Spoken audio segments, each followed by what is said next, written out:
In this video, I want to talk about a reality that I think it's not talked about enough, and that is how many things fail during your PhD. And from my experience, I can tell that in my PhD, I would say that 90% of the plans that I made failed completely. I still managed to finish my thesis, I still managed to defend it and to get my title. So this is a video of encouragement for everyone that feels that everything is failing and that nothing is ever going to be done, and there is no chance that your work is going to end up in a paper or in a coherent thesis that actually makes sense. So I feel that we often have this idea, especially when we start our PhD, we start with this idea of straightforwardness in mind. Like, you are going to do A, and then you're going to do B, and then this is going to result in C.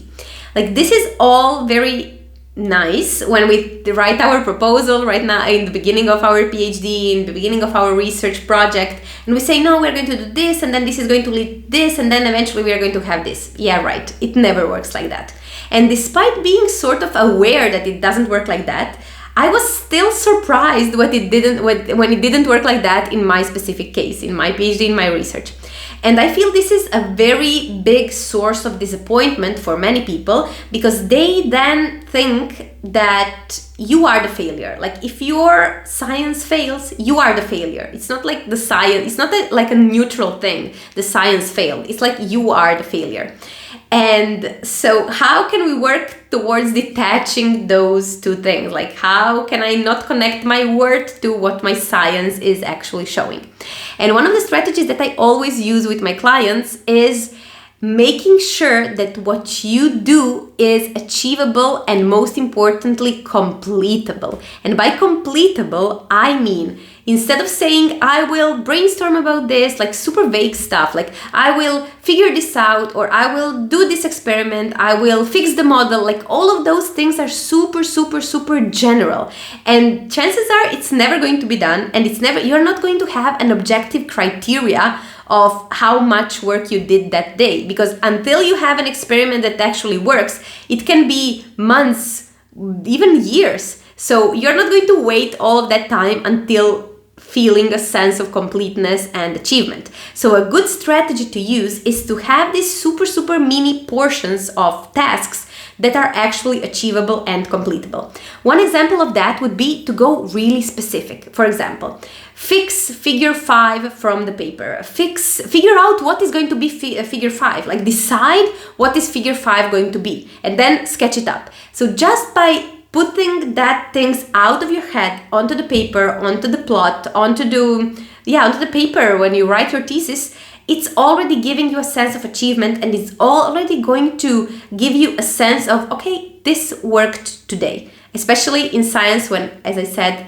everything fails until it doesn't, but you have to wait for a long time until you reach that point.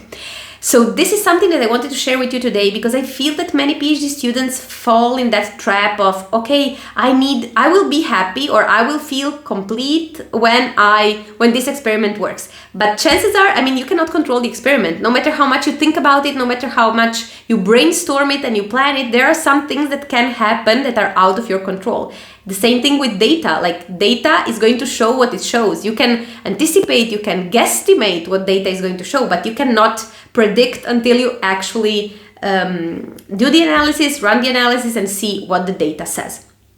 Having said that, if you are in that stage of your PhD in which you feel that everything fails, nothing is working, nothing makes sense, and you don't know how you're going to put it all together into a thesis, into a paper, this is exactly what I help PhD students with. So if you're in that kind of situation, I would invite you to schedule a completely free intro coaching call with me. You can schedule it on the link that I will list down below.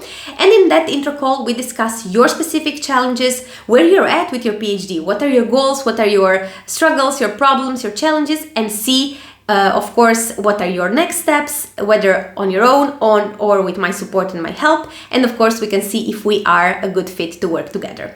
So I hope that you found this video useful, and as always, see you in the next few days with another video. Bye bye.